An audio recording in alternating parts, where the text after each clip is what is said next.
agradecer você por estar participando do Diálogos Isolados. É a 13ª edição do Diálogos, com várias pessoas que já passaram por Londrina ou que nunca passaram por Londrina. O ponto em comum é pessoas interessantes para falar sobre comunicação, né? E dialogar com a gente, esse exercício também da entrevista, do diálogo, né? Então, muito, muito obrigada, né? Ainda mais bauruense, londrinense. Eu que agradeço. Que bom. E aí, o melhor de abrir esse projeto é sempre poder fazer a primeira pergunta. E aí, eu tinha várias perguntas para fazer, mas aí eu tenho que fazer sobre esse livro aqui, né? Ah, maravilha. Esse projeto gráfico extraordinário do Marcos Losnak, com essa tela do Cláudio Francisco da Costa, né? Só londrinense. Só londrinense. A orelha é do Maurício Arruda Mendonça. Maurício Arruda Mendonça. A capa, a tela é do Cláudio Francisco da Costa e o projeto gráfico do Marcos Losnak, né? Só peso pesado. Não, é maravilhoso. Eu preciso mostrar algumas partes. Tá tudo meio grifado e não sei o quê, porque... Nossa! Né, coisa boa. Mas tá vendo, gente, que ele tem uma outra estrutura, né? Não é só aquele textinho branco no hoje. E mais que isso, né? Ele tem estilos gráficos diferentes, mas também tem estilos textuais diferentes, né? Uhum. Eu não terminei, eu tô ali terminei a Tina, agora eu vou para a Zilda. E na Tina tem uma outro tipo de linguagem. Como é que é esse exercício, né? O da Tina, a parte da Tina ali não tem nenhuma pontuação. Não, na verdade, quando eu comecei a escrever, Márcia, a Arte de Construir Ruínas, a minha primeira... Quando foi? Isso foi em 2014. Não, foi em 2013 que eu comecei a escrever, né? Eu publiquei em 2015, comecei a escrever em 2013, então eu fiquei aproximadamente 3 anos no projeto. Não porque, fala 3 anos, parece que, não, é porque eu tinha muito o que fazer, então eu levei um tempo grande para terminar, porque eu não tinha tempo exclusivo voltado para isso, né? Não sou um escritor profissional, eu sou um amador, né? E aí quando comecei a escrever, a primeira coisa que me bateu, assim, essa coisa do lugar de fala, né? Eu falo, quer saber? Eu sou um escritor, então esse negócio de lugar de fala, ele já, assim, eu defini que seria um quarteto, que seriam 2 homens e 2 mulheres, né? O Ângelo e o Francisco, a Tina e a Zilda. E aí, em cada narrativa, então, a parte do Ângelo, a parte da Tina, a parte da Zilda e a parte do Francisco. Em cada narrativa, eu procurei explorar um eixo pronominal diverso, né? Então, Ângelo fica entre primeira e terceira pessoa, né? A Tina é cravado primeira pessoa, né? E é uma prosa sem pontuação, né? É a cabeça de uma mulher, né? Muito inspirado pela Molly... Pensamento, né? Parece. Isso, fluxo de... Isso, muito influenciado pela Molly Bloom, lá do James Joyce, né? Eu acho, a Tina tem muito esse lastro aí, né? E depois, quando chega a Zilda, fica também variando entre a primeira e a terceira pessoa, ou seja, ou ela assume a narrativa, ou o narrador assume a narrativa, né? Como acontece com o Ângelo. E quando chega no Francisco, que é a última parte do livro, eu procurei trabalhar na segunda pessoa, porque a segunda pessoa é um eixo pronominal muito pouco usado na literatura, né? Você foi à casa de sua mãe visitá-la e, ao encontrá-la, você quis abraçá-la, mas não sabia o que fazer. E aí ela te abraçou e te beijou e tal, né? Ou seja, a segunda pessoa, né? Então, e as 4 histórias, obviamente, elas se cruzam, né? O Ângelo tem uma precedência de protagonista, né? Todas as outras histórias são histórias que cruzam a história do Ângelo. E são 4 romances, digamos que eles têm uma autonomia, eles podem ser lidos separadamente, eles podem ser lidos nesse conjunto aí, né? E de um modo geral, ele é uma narrativa com pontas muito soltas, com hiatos muito grandes, né? Porque a minha primeira intenção foi escrever um livro que é quase como se fosse uma obra que tivesse sido achada e foi encontrada em alguma ruína antropológica. E aí, no momento em que você resgata a obra, tem partes que estão faltando nela. E aí você junta tudo, e esses hiatos criam, obviamente, uma participação criativa do leitor muito grande, porque esses hiatos, eles de alguma forma vão requerer a participação ativa do leitor, né? Então eu tentei efetivamente fazer isso, não sei se consegui, espero que sim. Tem muita ponta solta, e muitas pessoas que leem o livro com uma atitude investigativa, o que é bastante comum hoje em dia, ficam me fazendo perguntas. Não, mas quando o Ângelo encontrou a Tina, não tinha a Zilda no meio, não é? Eu digo, não sei. Eu realmente não sei. Entendeu? Alguma coisa, obviamente, eu sei, mas eu não sei tudo. Entendeu? E aí tem gente que vem com uma leitura mais sofisticada, muito mais sofisticada do que a minha. Né?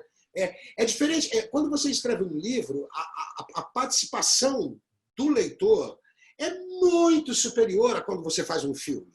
Quando você faz um filme, você é quase um tirano, né? Ó, essa personagem é loira, ela está andando na rua em São Paulo, não é no Rio de Janeiro. Então, quer dizer, o trabalho do diretor é tirânico, né? Porque ele está trabalhando com metonímia, né? É a realidade pura, né? E já, por exemplo, a Tina, eu descrevo um pouco ela, mas eu não descrevo muito. Então, teve gente que vem me dizer, vem fazer uma descrição da Tina totalmente diversa daquilo que eu imaginei. Por quê? Porque o livro deixa isso aberto. Né? Eu não fecho. Primeiro que eu não vou naquela toada prosaica dos romancistas do século XVIII e XIX, que descrevem minuciosamente. Flaubert é o grande representante disso, Balzac, que são quase jornalistas, e eles descrevem minuciosamente todos os caracteres físicos e psicológicos do personagem. Eu não faço isso. Essa potência só a literatura tem. Nenhuma outra arte tem. Nem arte visual, nem cinema, nem... Talvez a música seja mais potente. Só a música, eu acho, que supera a literatura nesse sentido, porque a música ela é evocativa, né? Ela não trabalha com uma linguagem, né? Um acorde em si bemol com quarta aumentada não significa nada, né? Não significa nada. Você até pode dizer, não, isso é um acorde que acalma, é um acorde maior que te excita. Tá, pode ser, mas a música é uma linguagem de Deus que nada tem a ver com a nossa linguagem, é outra natureza de linguagem. E ela transporta, e ela transporta o seu espírito com uma potência extraordinária. Então nada supera a música. Mas, tirando isso, eu acho que, do ponto de vista narrativo, nada superou a literatura até agora. Nem mesmo o cinema, nem a série. As séries, o que são as séries? É uma tentativa de fazer um romance visual. Porque você cria uma profundidade narrativa, né? Então, um longa-metragem tinha 2, 3, 4 horas. Né? Quanto tempo você leva para ler um livro do Flaubert? Você leva dias para ler um livro do Flaubert. E você lê em, sei lá, 2, 3 meses, se for a Educação Sentimental, por exemplo, ou Em Busca do Tempo Perdido, do Proust, que são 7 livros. Você leva um tempo para ler. E tem uma profundidade narrativa extraordinária, que é o que faz do romance uma coisa incrível. Ele é profundo, ele vai embora. Ele se aprofunda na narrativa, ele cria um mundo. Né? E a série é uma tentativa de sair do plano limitado do longa-metragem para uma perspectiva romanesca, se eu posso dizer assim. Né? Ou seja, é por isso que quando o cara vê uma série inteira, 7 temporadas, quando termina, ele está frito. Ele fala, meu Deus, a série é incrível. Meu Deus, não, você tem que ver, você só viu a primeira temporada, você não viu as 7. Porque quando você vê as 7, você participou disso aí, você entrou efetivamente na história e você foi efetivamente envolvido por ela. Né? Essa potência é a potência do romance que o pessoal do audiovisual finalmente roubou. Né? A gente nunca tinha tido até então condições de fazer isso com o audiovisual. O máximo que você fazia era uma trilogia fílmica, né? Uma trilogia cinematográfica. Agora, o Fassbinder fez Berlim Alexanderplatz, eram 13 filmes de 2 horas de duração. Né? Foi uma das primeiríssimas séries da história das séries. Né? Mas fora isso você não tinha. Então agora, se você pega no bojo das grandes séries mesmo, né? Vamos considerar aí, sei lá, já estou falando de série aqui, né?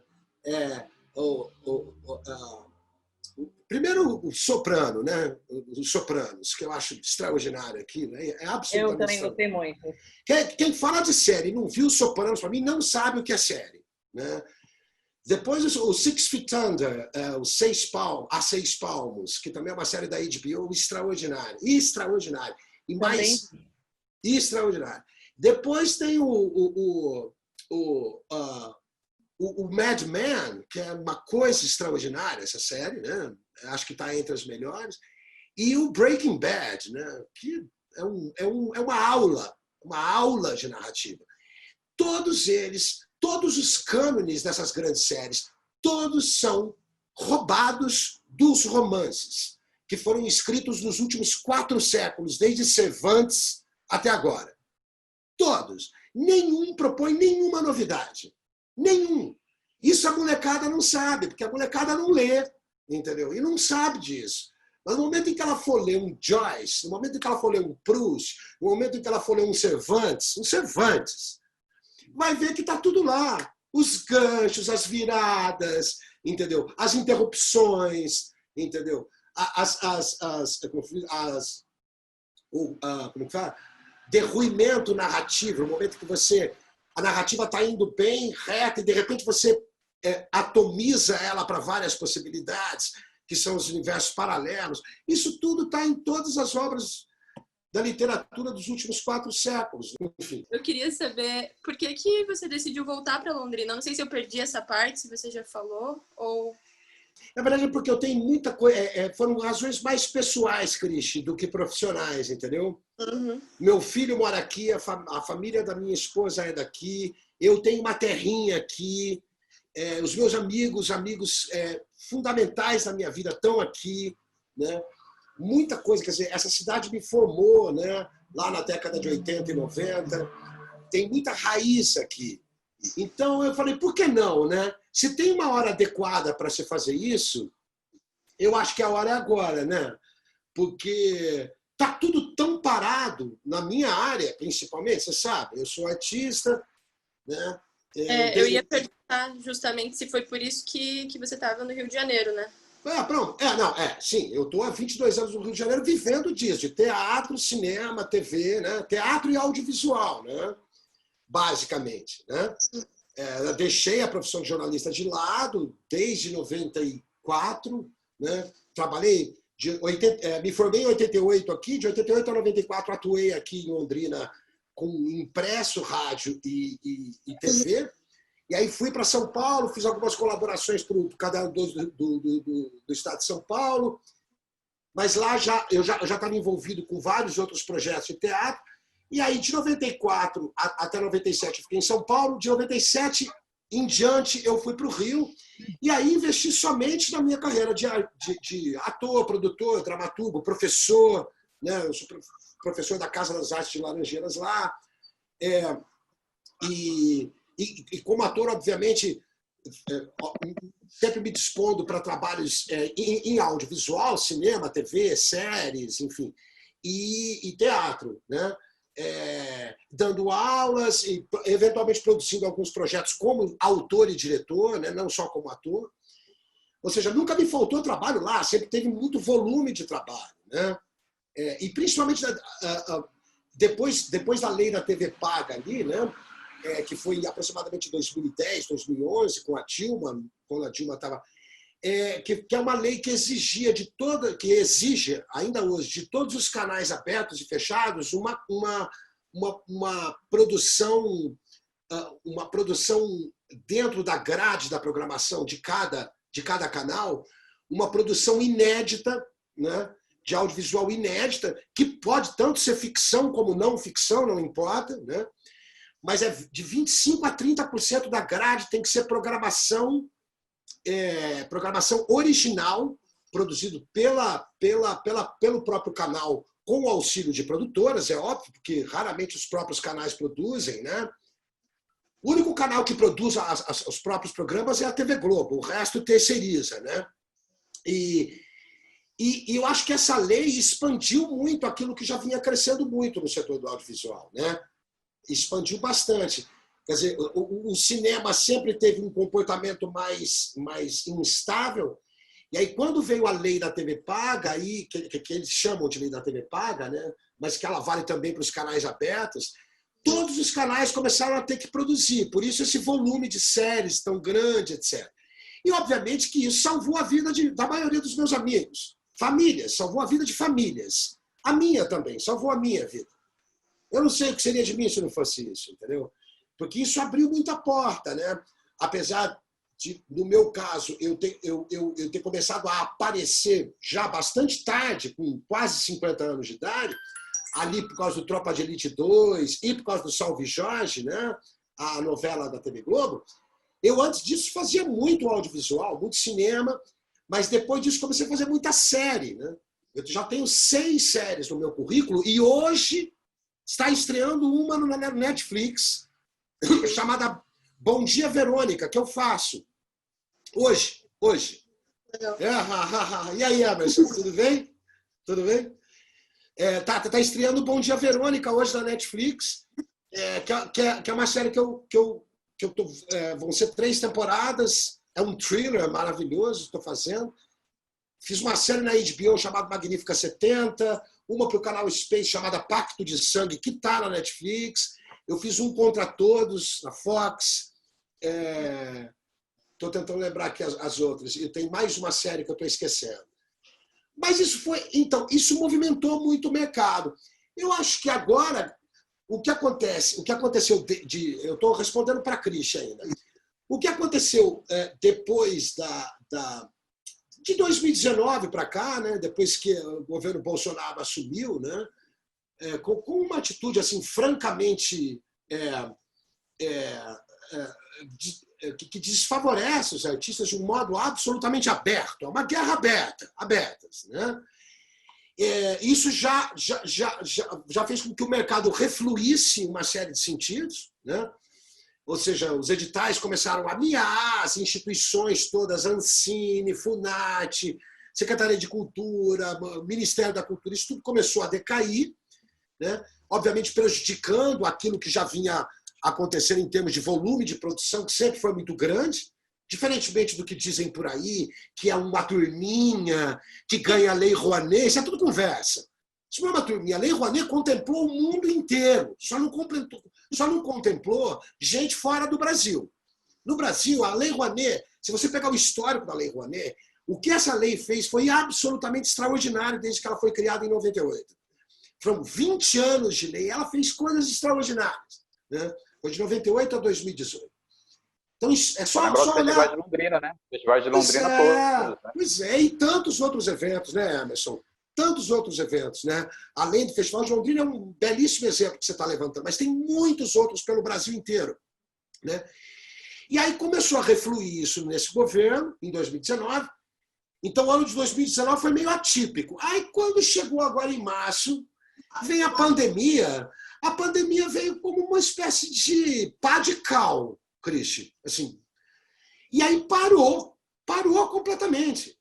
E aí eu olhei para aquilo e falei, bom, eu não vou ter trabalho nessa cidade tão cedo. Então, se tem uma hora para eu circular, rever as pessoas, estar mais próximo do meu filho, estar mais próximo da minha família, cuidar aqui do meu sítiozinho aqui em Guaravera, é esse. Não vai ter outro momento, entendeu? E graças a Deus estou podendo me dar esse luxo, se eu posso dizer assim, mas é claro que eu não vou abandonar. Eu devo voltar para o Rio assim que o mercado reaquecer. Mas a minha perspectiva de reaquecimento da economia criativa, né, da economia artística nesse país é de no mínimo 2 anos. Daqui para 2 anos. Uhum. Então, eu tenho 2 anos, né, para, digamos,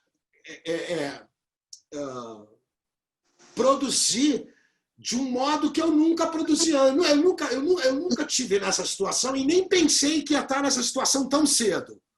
Eu achei que ia estar mais velho, entendeu? Quando isso acontecesse. Né? Tipo, perdi o bonde, não tem mais nada para mim, eu vou lá para o meu sítio. Já eu tive que antecipar em 20 anos essa perspectiva.